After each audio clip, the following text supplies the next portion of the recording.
Good morning, everyone. My name is Tanya Shagnon. I am part of the membership team here at NAWBO HQ. Thank you so much for joining us for Connect and Learn. My speaker today is one of my most favorite humans ever, Miss Mary Kravitz. And she is an award-winning client generation expert and international speaker who helps entrepreneurs significantly grow their businesses without working nights and weekends. Tell me, who works nights and weekends? I know I did all the time. Using her methods, the majority of her clients quickly increase their income 50% or more. Clients range from the former CFO of Microsoft North America to coaches in their very first few years of business, to thought leaders in a variety of service professions.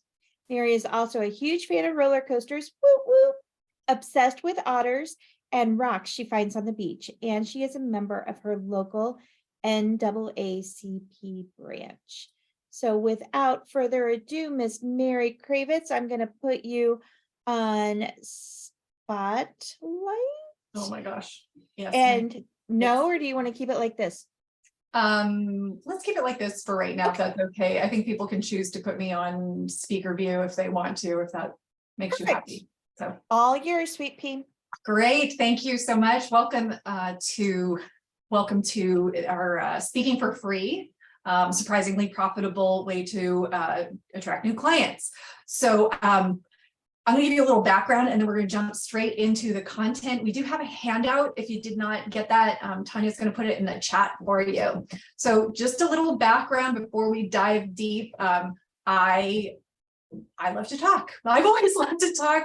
My parents, I don't know if anyone else was called a chatterbox, but that was me. And I always thought that being in front of an audience, it was absolutely the best place to be. I've always had a way of connecting with audiences, and when I got into business, I wanted to use these powers for good and profit. But what happened for me is my speaking, I experienced several frustrating years of audiences that loved me, but didn't hire me.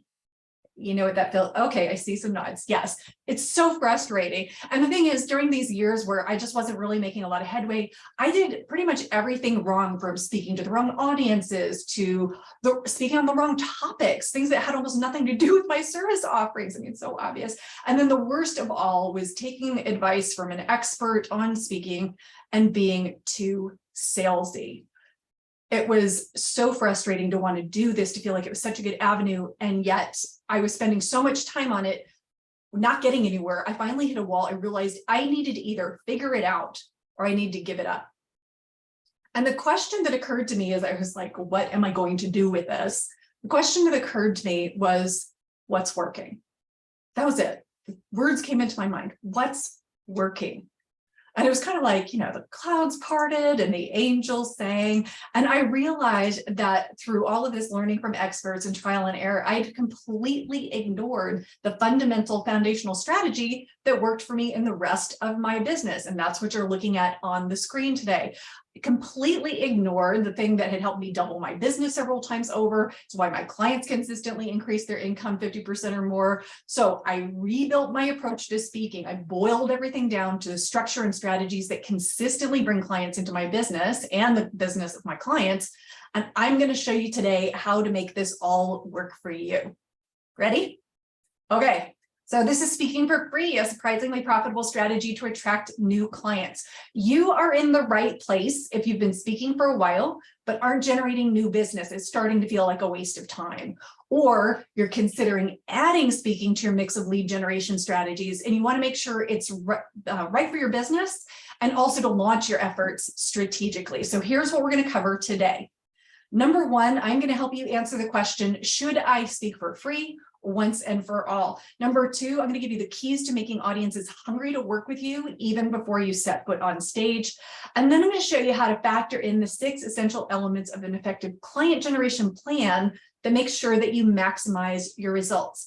Now, regarding questions, I am going to take questions about halfway through, and then we may have a little more time at the end. So if you have questions, please wait until I cue you.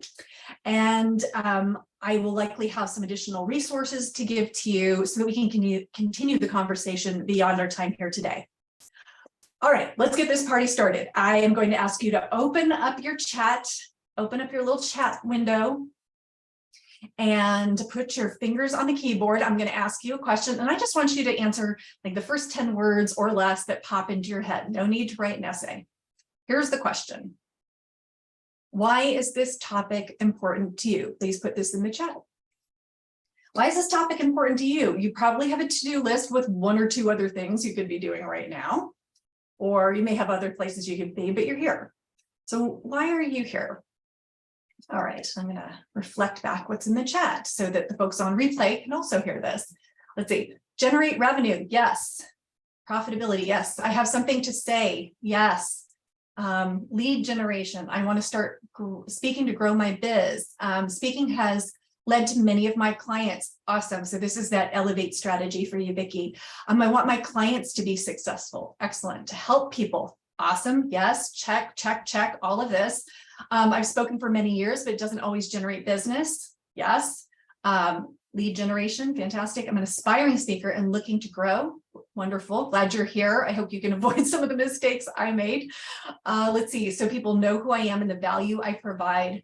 Yes, door 8. Yes. Provides that stage for you so that you get further down the know, like, trust journey with people. That's one of the main reasons strategically to speak. I want to start speaking more. Kimberly, I'm going to have another resource I will offer you. Remind me if I don't remember about how to get booked more. I've got something I want to offer you as my gift. Imparting knowledge. I'm focusing on strategic productive activities, sharing and inspiring others. I need more clients to generate more income.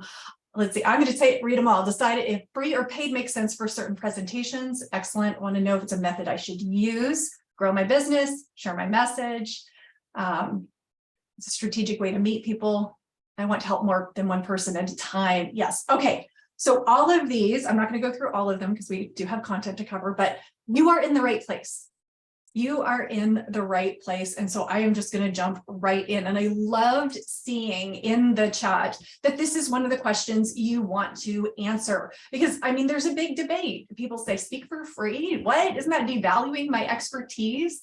And my answer is, well, yes, it could be used that way, but not when you're employing the right strategy and you have those, and it's in alignment with your goals. So let me walk you through very quickly how I looked at all the factors regarding speaking and how I came to decide to use this. And yeah, my love language is spreadsheets. So I'm going to lay this out kind of spreadsheet style. So what are the options for speaking? One of them is to host your own events. Now, the way you get paid for this is the way you're compensated is through the event fees and any sales for additional programs or products you sell afterwards. The way you maximize the profitability is you have to gather the audience. The pros are that it's a very qualified audience. You've attracted them. They're there to see you. The cons are that it is a huge output of time, money, and marketing. Eventually, your job becomes an event marketing person, and your job is to get cheeks and seats. And if you've ever tried to get a bunch of people to show up in the same place at the same time, you know how taxing that is. I can do 10 speaking gigs, speaking for other people's audiences in the time that I coordinate one of my own events. So number one. So then second is paid speaking. Also, this is keynote speaking. This is training. The compensation, you get that upfront fee, that speaker fee. The keys to monetizing it are you have to find them, you have to negotiate your fee. And the pros are that someone else gathers the audience and you get paid up front. And the cons is that it is highly, highly competitive. There are few opportunities and more competition. Now there is something called pay to speak. This is where you, the way you're compensated is you have to make an offer, you have to sell. And the way to maximize your compensation is you have to sell better than the other people who have paid to speak on that stage. So heavy emphasis on sales and not warm and fuzzy sales like I do it, but hardcore sales. The pros are that someone else gathers the audience. It's often a hard sell. That's the con. A lot of speakers in the audience.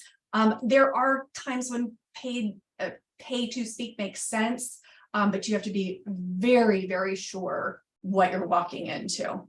And then the last one is the no fee speaking, which is what we're talking about mostly today. Your compensation is that you make an offer. The way you're compensated for your time is you're put in front of an audience where you can make an offer, and then you make money from the sales that come from that.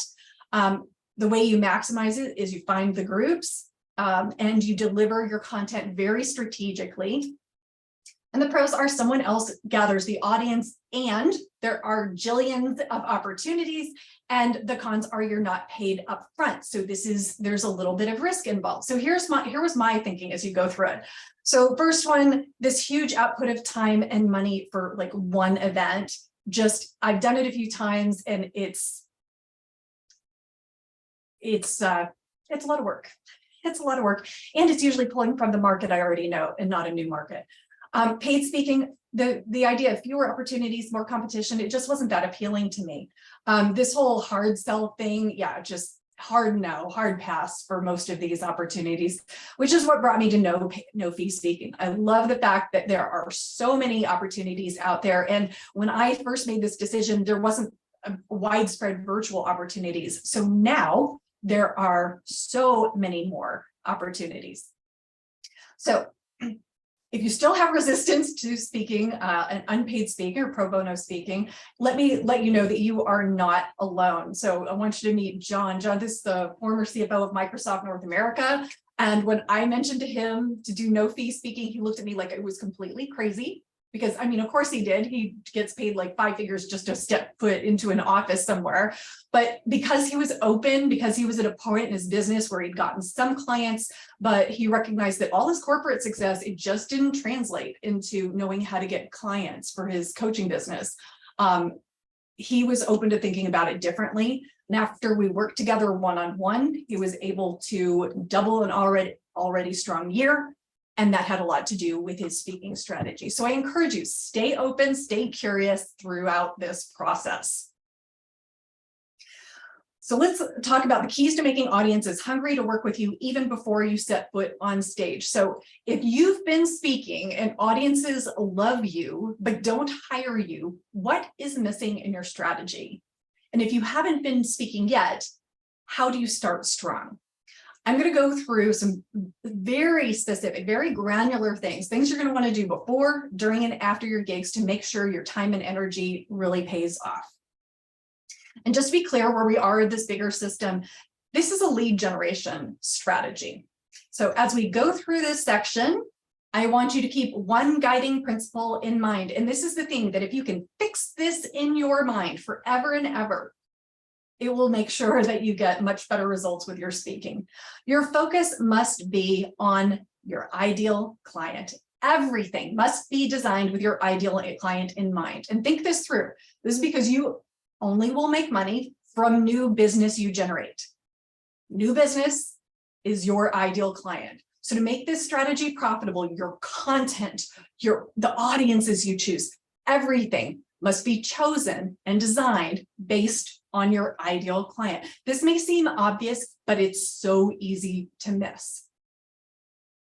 So let's talk about 3 things to do beforehand. Number 1, you develop a kick-ass title. Now this, not to be too redundant, but you must speak to what your ideal client knows and wants. And this can be a little tricky because sometimes there's a disconnect between what your ideal client wants and what you know they need. So you can separate these out. I want you to think of these as 2 different things. We've got title and we've got topic.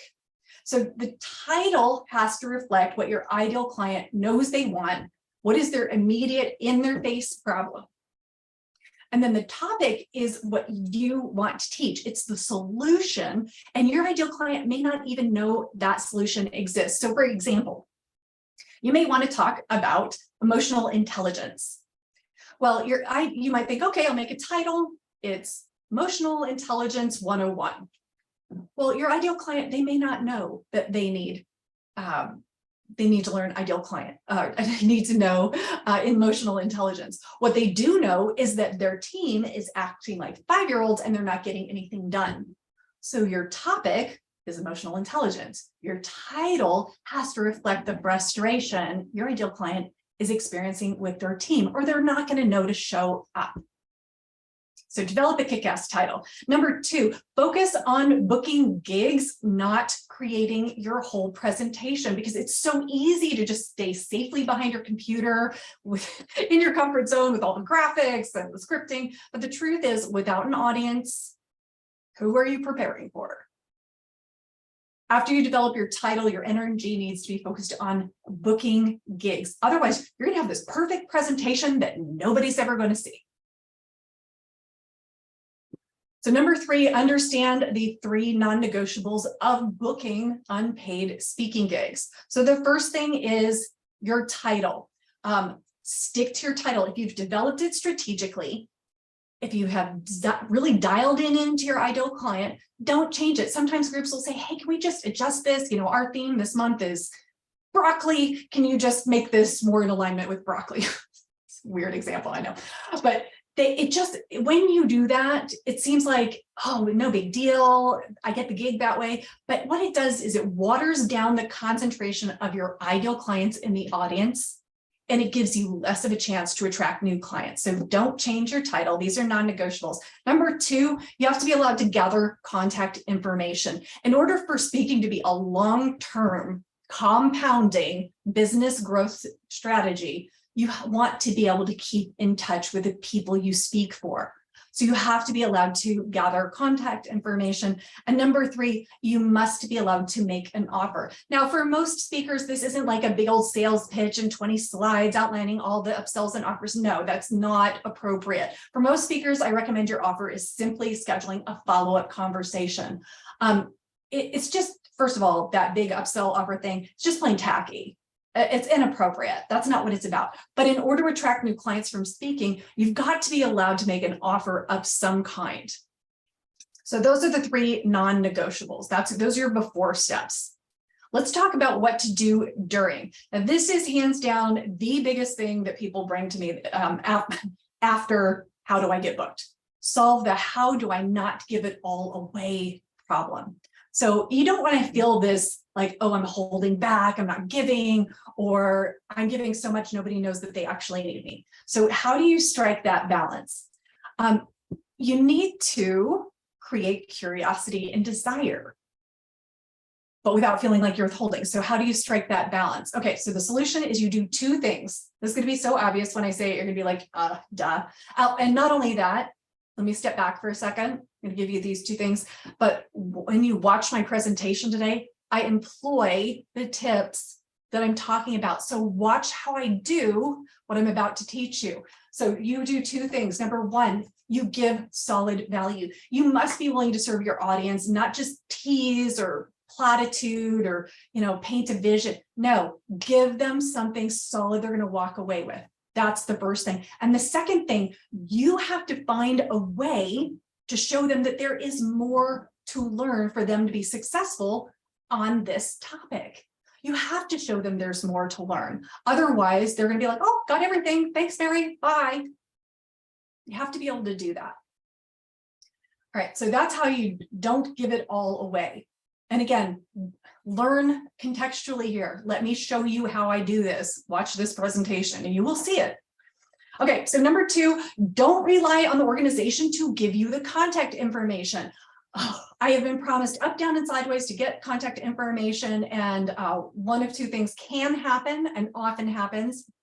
Well, number 1, the organization doesn't follow through. They just don't do it. Or number 2, they give it to you a week later, and that's way too late for effective follow-up. So always have a mechanism for gathering contact information. And last, during your presentation, don't be salesy. And at the same time, don't make it difficult for people to figure out how to work with you further. If you spend your whole presentation being salesy, then you're not going to get new business. You're not going to get future business. You're not going to be invited back to speak. But if you don't make any kind of offer, then the people who are sitting in your audience, who need you the most, who want you the most, you are hobbling them if you don't make a logistically clear offer. Why would we cater to the people who aren't interested just so nobody's feathers get ruffled? when we could actually be harming the people we could be helping the most. So you've got to commit to those people who need you in your audience. And all of this, I mean, especially the offer piece, it means having a structure, because the thing is, when you're making an offer, even if it's just a simple invitation to schedule a free call, like what I do, when you're making an offer, your emotion, your physiology, the whole thing, it all goes a little berserker. Because you're putting yourself out there, which means you're risking criticism, you're risking rejection. And I want you, do not underestimate how powerful your instinct is to avoid rejection. So you've got to structure your offer. And here's a story to show you how that can work. So this is Rathna Ramakrishnan, a great client of mine. And she did a presentation. She describes it as doing the happy dance as she got through it, because she was like shaking. She was on a virtual call. She was shaking, reading the offer. She had only 4 people at this workshop, but 2 of them signed up to speak to her further about her services. So even though she wasn't confident, because she had the structure in place, it worked. All right, so let's go into what to do afterwards, and then I'm going to jump into some questions. So afterwards, first thing you want to do, evaluate and record data. I have my iPad out right now, and I'm going to record data right afterwards so that I make sure I can make any adjustments. You want to make notes about what went well with the content, what needs to shift, and you want to record data. That is the audience, the topic, the number of leads, the closed clients. You want to be recording that year over year. This can make sure that you refine your audience, you refine your content, and it just makes year over year this strategy more and more effective. So don't wait. You're not going to remember 48 hours after you're speaking. Follow up immediately, because of course you got their contact information, right? Of course. So whatever you promised to give them, whatever the thing is that they're opting in for, make sure you send that and repeat the offer. There are people who almost took you up on your offer, but then they got distracted or didn't follow through or regretting it the next day. So always follow up within 1 business day. You can often pick up a few more leads you might lose out on otherwise.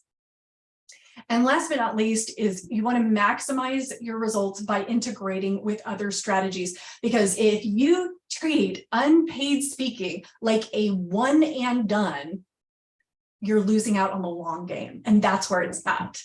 You want to integrate speaking with your other strategies, like any webinars you do, any courses, your email list, whatever. For the people who did not immediately express interest, who did not get on your calendar right away, how do you continue the conversation and nurture those relationships?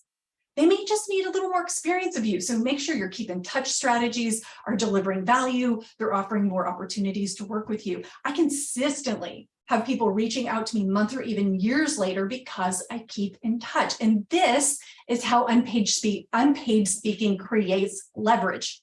Leverage compounding results from every single gig you do, but only when you integrate it. Winging it does not work if you want to enjoy the compounding results year after year. Okay, I am going to take a breath. Questions? Please just unmute or pop it into the chat. Either way is completely fine. Do these same things apply for speaking virtually and having virtual events? Yes. Oh, yeah. Okay. Absolutely. There are minor logistical changes live to virtual to live, but that's really down into the nitty gritty. Everything I'm showing you today crosses both. Thank you. Thanks, Elizabeth. Oh, look, it was in the chat. Let's see, other questions. What's your opinion on offering like a free short consult after the session? Okay, first of all, I'm trying to find you. So, oh, hi, Jody. Thank you. Sorry, you were on the second screen. Okay. For group, so first of all, you will see this contextually today. You'll be able to see me do this. Personally, I feel like offering a consult to speak further about your services is the appropriate offer. Now, there are people who have different opinions and they say do a low paid offer or something like that. Not so much a free session, but more of a here's how, if you want to continue the conversation about potentially working together, here's how you get on my calendar. And you want to qualify it, and you're going to hear that from me today. You're going to see it. Is that answering the question, Jody? I think so. I've offered like just 15 minutes for folks who have been on the webinar if they have a follow-up question or something, and that has had minimal people signing up for those sessions. And I think I've only had 3 people sign up, and one of those turned into a client. So I've had Okay. pretty good success with that, but I haven't done a lot of it to get good stats. Yeah, and that's part of it. You really do have to do a volume of these to start to see what the numbers are. And so I would definitely test it. Who is your ideal client? I work primarily with small to mid-sized nonprofit organizations. Okay. So for yours, a 15-minute consultation probably makes sense. My ideal, and here's the fine tuning and the customization that everybody really has to do. For nonprofits, getting in with a little more free advice is appealing. For my ideal clients, entrepreneurs, business owners, they appreciate clarity. And so when I do my offer, we're going to take 30 minutes and we're going to talk about whether working together further makes sense. And that works for my audience. So ideal client is your compass point. Yeah. Thanks for the question. Great. Okay. Other questions? Mary, can I ask a quick question? Yeah. What is your opinion about sending out a feedback survey immediately afterwards? It seems to me that the benefit is dual: one, being able to improve based on their feedback, and also gathering contact info.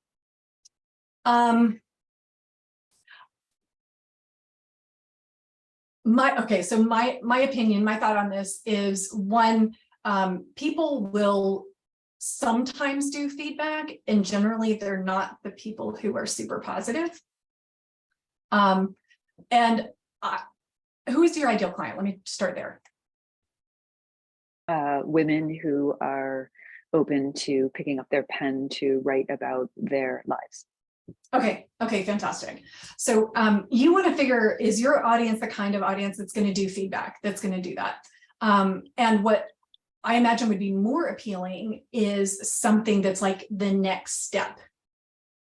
So in order to gather contact information. So for instance, let me just demonstrate for you.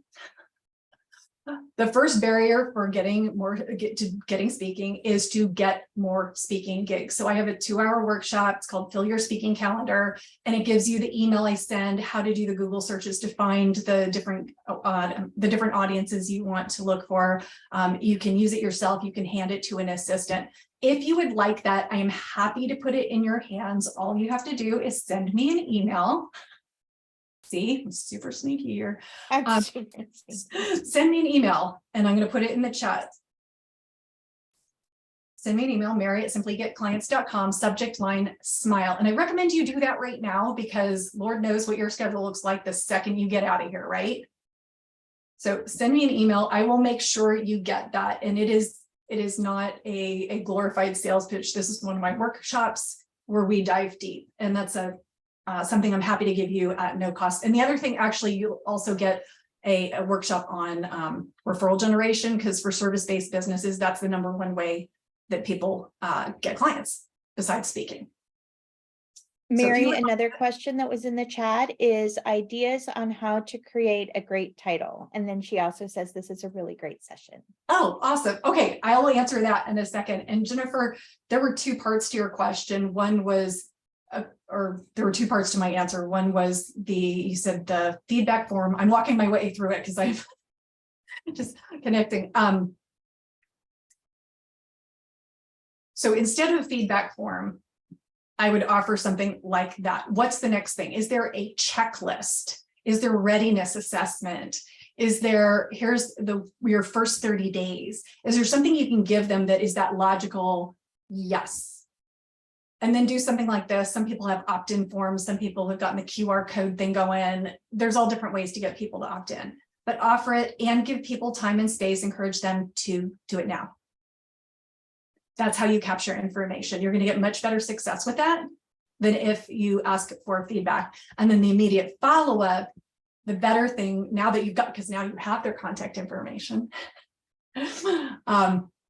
then it's a matter of giving them, repeating the offer and delivering on those resources. And here's the fun thing too, when you opt in to get those resources that I just recommended, you're also going to see my follow-up series, email series, which you're welcome to emulate. I have no problem with that. Okay, and just clarifying question on that, I imagine everything you just said is much more effective than sign up for my newsletter. Yes. Yeah, absolutely. And follow all the opt-in laws in your area. Absolutely. I have a question. Okay, let me before I jump to you, let me do the title question real quick. So question about the title. How do you develop a compelling title? It has to do with digging into who your ideal client is. And the way I love to develop a title is I think, okay, the person who's going to sign up for my program. So let's say Fast Track Speaker Academy. What are their characteristics? What are they looking for? And so I list out all those characteristics. What are the things they want? What are the things they need? What are they, all the things. I'm like, okay, how do I capture this in a title? What is it they are wanting? What is it they know they want? What do they think is getting in their way? And just kind of back out. So, you know, I've got something called Fast Track Speaker Academy, but what would be the step before that? You want to like clearly align your titles with your offerings. It's really important because the people who come to one, they have to naturally just go to the next thing. Okay. Who was it that was asking a question? Carla, yes. Sorry to cut you off. That's all right, no worries. So would you recommend, and this is sort of like a follow-up to Jennifer, would you recommend having a handout? So if we're doing virtually versus in person, or either, do you recommend having a handout, which is what you gave to us, and following that up with some sort of download or speak or guide or something like that? Yeah, absolutely. Getting items of value into people's hands. The handout that you have has my contact information on it. It also has how to sign up for a call with me on there. It's doing some work for me. And this is especially important when you're live in person. And by the way, ask the organization to make copies for you. It is a tiny thing. You are speaking, you are giving your expertise at no cost. They can make a freaking copy. I have turned down speaking gigs when they say they would not make copies. I'm like, figure that out. Like, seriously. Okay. Question. Yes, last question. Is there an optimal length for something like this when you're speaking for free? Are you doing, you know, the keynote, the longer keynote? Are you doing a shorter kind of speech, or is it more really about who's in front of you? I'm Melinda. Hi, Mary. In order to, I mentioned at the beginning that the big thing you're doing here is you're kind of speeding up the know, like, trust process. And in order for that to happen, I found you need at least 40 minutes. At 45 minutes, then you make your offer to get on a call, and people have gotten far enough that that would make sense to get on a call with you. When you're talking to people for 10 minutes, for 20 minutes, 30 minutes, you're just right there, depending on how well you already know the audience. You're not necessarily there yet. Because this is what you're doing. You're building a relationship. You're building know, like, trust. I only discovered this through the pandemic. People were asking for shorter and shorter timeframes, and I was making the offer and I was feeling so awkward. It was feeling so wrong. I was like, oh, I know what's going on here. Now, one thing, and then I need to hop back into the content, is that one thing groups I used to get really excited about, they would say, oh, Mary, can you come back and do these other 3 topics? I was like, oh, yay, sure. The problem is that now I have built in, like, they don't need to get on a call. They don't need to get on a call with me because I'll just follow up with her whole series. So I stay away from that. I love to have 50 to 75 minutes. I'll do 90 minutes. That's fine. It's not about adding more content. It's adding more of this. And that's very easy. Yeah. Awesome. See you in a few weeks, Melinda. Yeah. Okay. Looking forward to it. Yes. All right. Rosangela, I see you unmuted and I need to jump into content. So let me do that. And then hopefully we'll have a little time at the end. Sound good? Yeah. All right. Thank you. Okay. That was Q&A. Bunch of contextual learning happening. Thank you for the questions. Thanks for the interaction. And real quick note, if you are watching this in a replay, you're welcome to reach out for the resources. My team is trained to look in my inbox for your email, so we'll take care of you. All right, now let's talk about factoring in the 6 essential elements of an effective client generation plan so you can maximize your results. Speaking is a part of the puzzle for client generation, but I want to equip you with a bigger picture understanding of how this all works together. So what I'm going to do is I'm going to go over all of these elements. These all play a role in how effective your speaking is and how effective your client generation is overall. Let me simplify what we're working with here. What I'm going to do is I'm going to go through each of these elements. I'm going to tie it into speaking, and then I want you to assess for yourself how clearly defined is this item, this element in your business on a scale of 1 to 10. Now, this is a simple assessment, but in the busyness of business, this time to reflect and really zero in on what needs help, it's hard to find that time. So we're doing our homework in class today, my friends, and I'm going to have you figure out what's working great and what needs to be tuned up. So we'll start over here on values and vision. So values and vision, I know many of us work on this, and the thing that it gives you when that is totally dialed in, when you know why you're doing it, when you know where you're going with your work, you create a sense of conviction. And let me tell you, when you are making offers to audiences and you have that whole response I mentioned, you need a sense of conviction to have the courage to follow through in the face of rejection. So on a scale of 1 to 10, where 1 is low and 10 is high, how clear are you about your values, vision, and goals? Don't put this in the chat. Write it down, please. It will not make any sense to me. Okay, this is for you. Pricing and packaging.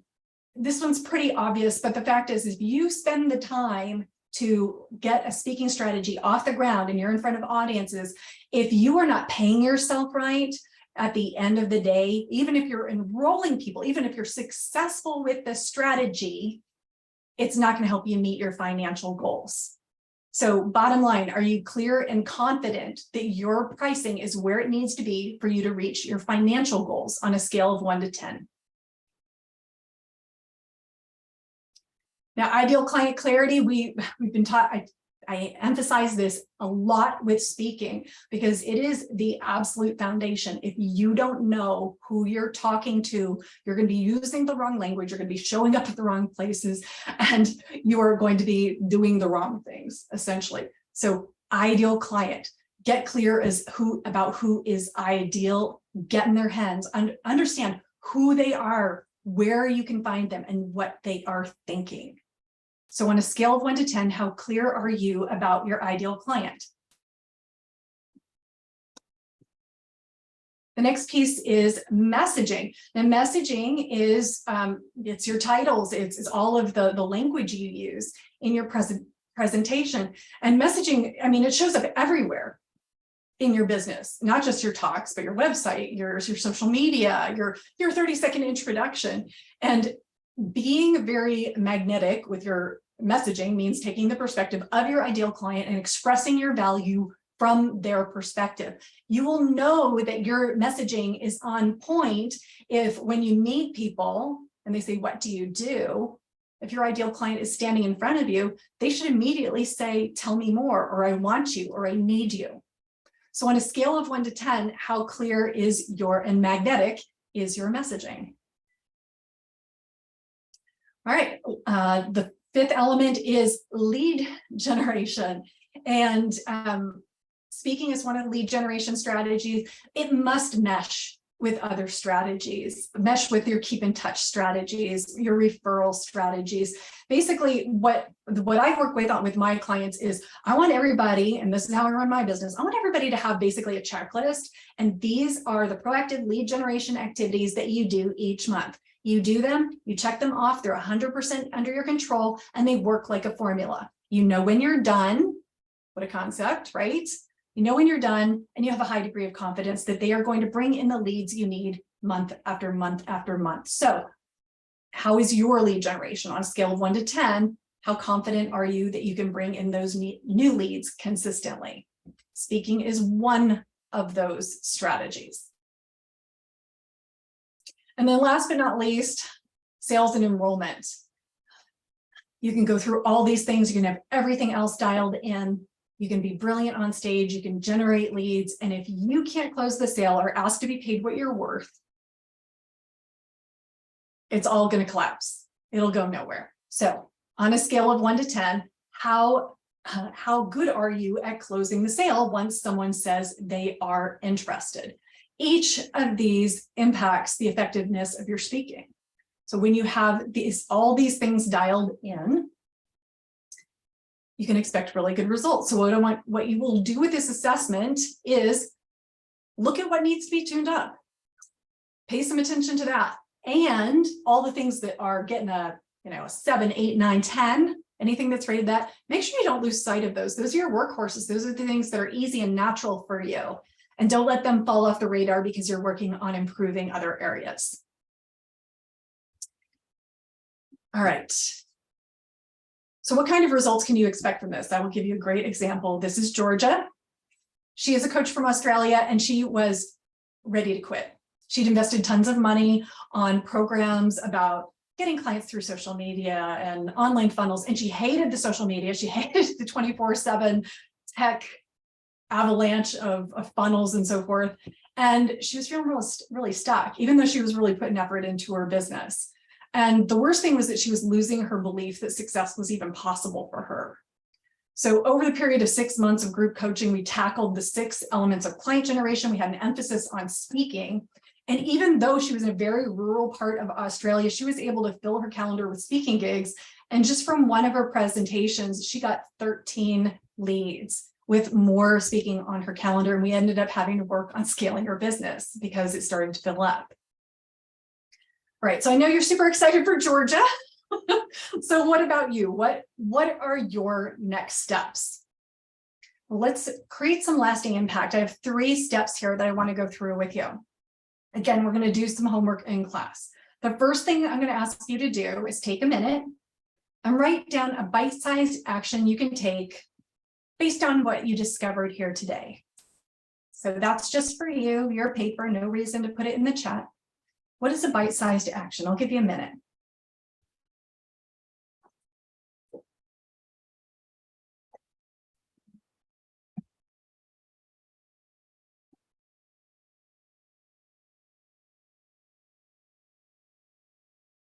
All right, bite-sized is great.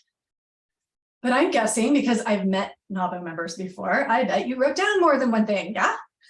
Yes, of course, because you want more, I get it. So this brings us around to the second step, where we want to get into the creative centers of your mind. We've done a lot of left brain, logical, good stuff. We want to get into the creative centers, we want to get those on board. So I invite you now, put down your pen, take your hands off the keyboard, take a deep breath.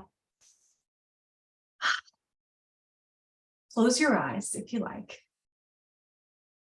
And I'd like you to imagine having a steady stream of great clients coming in. These are clients who appreciate you. They pay you what you're worth. You're truly making a difference, and you're becoming more and more well-known for your expertise and your brilliance. And to attract those clients, you have a plan. And it's not just any plan, it's a plan full of things that you love to implement. Things like getting on stage and inspiring and educating, where you are always able to show up brilliant and authentic. You know exactly what to do. You know exactly where to go. And you know exactly what to say to take prospects from that first meeting to signing on the bottom line as a client.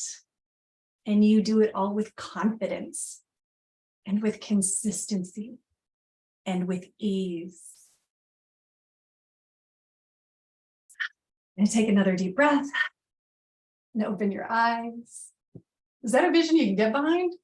Yes, I hope so. I hope so. So I hope you're feeling inspired now. You're like, yes, Mary, I see what I need to do. I need to dial it into my ideal client. I can do this. Challenge with making changes. You're busy. You're fired up now, but how do you keep a level of focus and inspiration week after week so you really start getting new results? So at this point, I recommend you identify a third thing. This is really important. When thinking about what you want and need in your business, who do you have in your corner who has accomplished what you want to accomplish and is available to help you when you need it most? Now, you may have the support you need, but if you don't, let's continue the conversation we started today. Get on my calendar and we can explore the possibilities for working together further. It's a great option. This call is a great option for you if you've been feeling a little stuck in your business, like you're spinning your wheels and you just can't really figure out why, or if you've been looking for support but haven't been able to find just that right fit.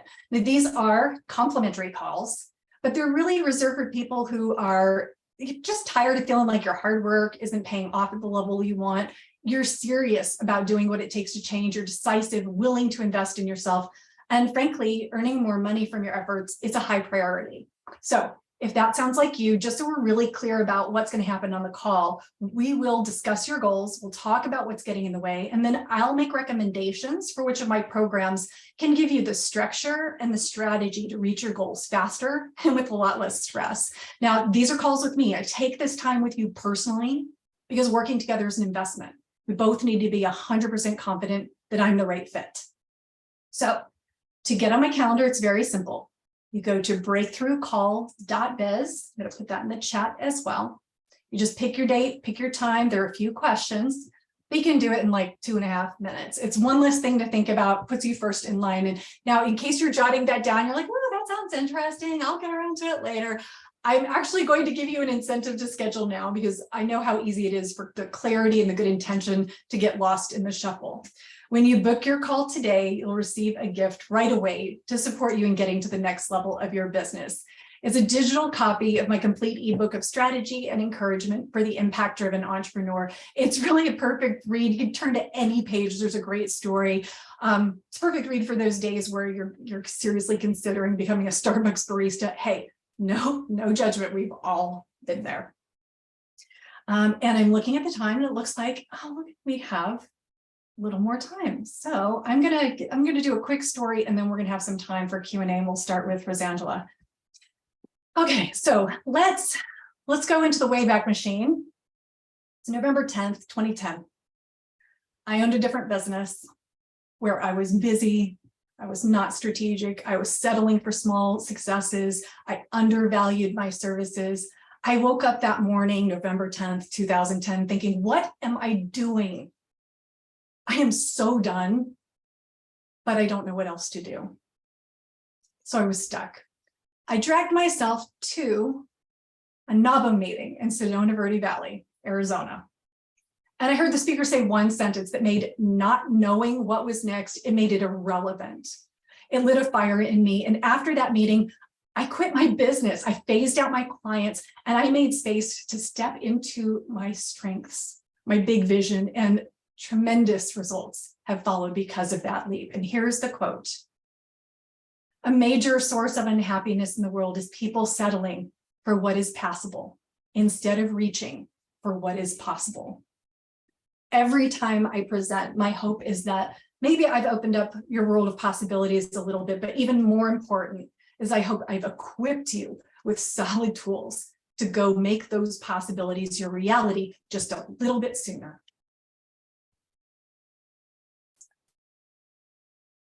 Whew, fired up today. Thank you, Elizabeth. All right. We have some time for questions. That's wonderful. I under time today. Rosangela, you had a comment or question? I had one question. I now have two.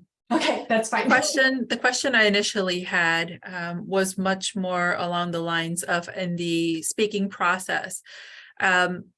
There's different formats. Do you do the PowerPoint presentation when you're doing it in person, right? Are you doing a PowerPoint presentation? Do you do it interactive? Do you switch it up? What's the best way to make it a memorable experience, right? That they are going to walk away and remember, especially when you go to a conference, right? And you're sitting through like 15 different presentations. How do you make it so it's not they're taking pictures of your screenshots or whatever, Yeah. but they're not necessarily walking away remembering the topic or that real takeaway, right? Yeah. So just asking from your Yeah, perfect. experience, what would be a good, is interaction Yeah. something you try to get more of from a live audience? Yeah, absolutely. Well, okay, so question was PowerPoint, interaction, how do you keep it interesting? So you probably know my first answer is consider your ideal client. My ideal clients are usually the people who are like, I have this big vision. I know where I want to go, but Monday morning is kind of puzzling what I do about it. So I need to do two things. I need to be engaging and I need to be structured. People need to be able to see that, oh, look, Mary knows how to break something complex down to something simple. So my PowerPoint, I do PowerPoint, it is organized, it is branded, it's very intentional because that's what my ideal clients want to see. That's what's important to them. If I went to a knitting group, or if I went to people who are more in the holistic healing world, I am not as appealing because those aren't my people, and this isn't the right PowerPoint. This isn't the right approach. So you want to consider how your people learn, what they are needing to see from you. If they need more structure, you want to be more structured. If they need permission to explore their creativity, you want to do more of that. I got really bored with my presentation at one point, and I ended up like setting up a flip chart right here. And I just kind of did free form stuff. Yeah. Not a good look on me. It was not great. And it doesn't matter that I was bored. I had to consider my ideal client. But for every audience, almost every audience, interaction. And interaction isn't always like, Rosangela, what do you think? Or talk to your partner. Sometimes it's raise your hand. Look at the lower left hand corner of your screen. Take a breath. It's having people do something that connects them to you physically, mentally, or with communication with each other. But always interaction. People are way more interested in what they think than what you think. I have a couple of upcoming events, and I'm just trying to process what's the best way to engage them. Especially, like I said, you go to a conference and it's pretty much a rinse and repeat. You go into a space and there is a speaker and there is a PowerPoint presentation, and then you go to the next one and it's another speaker and a PowerPoint presentation. I'm thinking, well, do I step outside of that box and create something that's a lot different, maybe pull them out of the classroom environment and put them in a different environment? Would that work? So just trying to think of different ways of engaging them. And remember, I mean, these are what you're talking about are tactics, and you want to keep in mind the bigger strategy. What are you hoping to accomplish? You want to accomplish, you want to get people through the know, like, trust process. Mhm. And your ideal client's opinion is more important than yours. With learning, they're your guide. Okay. Got it. So I wanted to keep it new and interesting, Yeah. and it sucked. Yeah. It was not Yeah. a good fit. I mean, people still enjoyed it. They got stuff out of it, but it was not Yeah. strategically good for me. So that's the more important consideration. Strategically, what are you looking to accomplish? And whatever you build, does it accomplish that? Okay. What's I your appreciate other that. question? The second question is how to encourage referrals. If you have a technique for that. Yeah. Yeah. You know what, there's a long answer to that. And the way to get that long answer completely into your hands is I'm giving you that referral generation made simple. It's a 90-minute, I call it a classic training because it's audio only, no video, but it stands the test of time. That talks about referrals, but the biggest way to get referrals. Okay, let me show you. Hi, everybody. I speak Hi. to entrepreneurial groups. If you know any groups of business owners that are looking for a speaker on client generation, I really appreciate your referrals. And this is a sincere ask. I appreciate those connections. So you ask, whenever your places, you ask for those connections, you ask for those referrals, you ask people, Karen, where do you network? What are your favorite groups? Where do you feel most supported as a business owner? you ask people. Thank But you. long answer will be in your inbox shortly. Okay. Thank you. Other questions? We have time for like one more, maybe two. Anything in the chat I need to know about, Tanya? There is, should we turn down offers if 25 minutes? That's up to you. Again, we're thinking of a bigger strategy. It depends. Like I have had some short speaking gigs, and I do them because I want to get to know the organization, not necessarily for me, but sometimes for some of my clients who they might be a good fit for. I want to try them out. If it's a good sized audience, and then I can list build from it just by offering them the freebie, then yes, you just have to weigh strategically what is the benefit. And if you're not doing a lot of speaking, then sometimes the benefit is simply practice.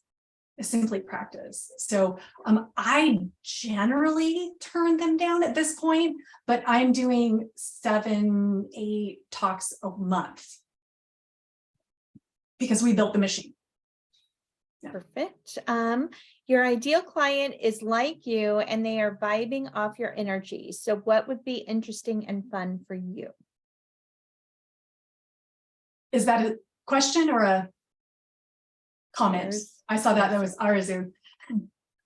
I don't know whether that was a question or not, but I'm gonna just jump in on that for a second, because sometimes your ideal client is like you, and sometimes your ideal client is not like you.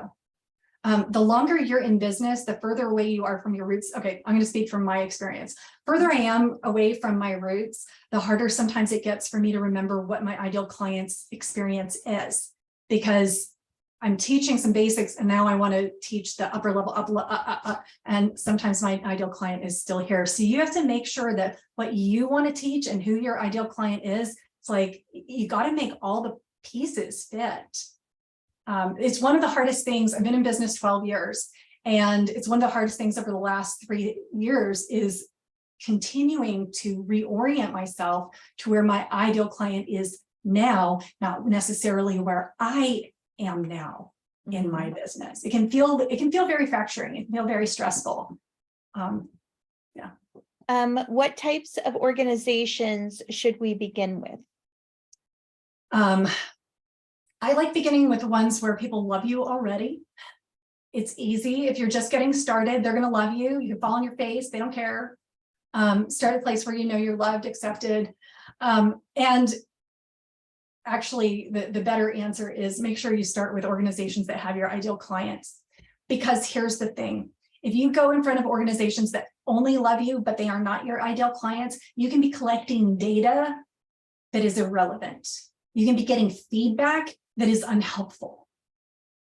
So you have to balance. You just have to be like really aware of why you're doing a gig and what you're getting out of it and how seriously to take the feedback you're getting. Perfect. Yeah. And then last question, a lot of people are asking if the PowerPoint will be made available. It would. Yeah, Tanya, can I send it to you? Absolutely. Because we have a feedback, we have a, like, the email that you get that has the resources and everything, but it doesn't include the PowerPoint. So it would be easier just to send it to you.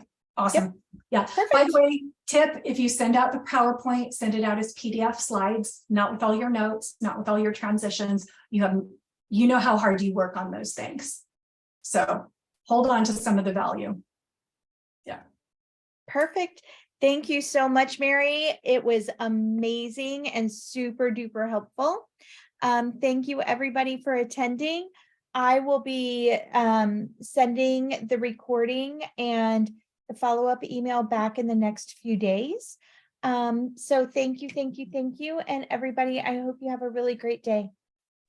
Bye. Bye-bye. Thank you. Thank you, Mary. You're welcome. Bye. Thank you, Mary. Thank you.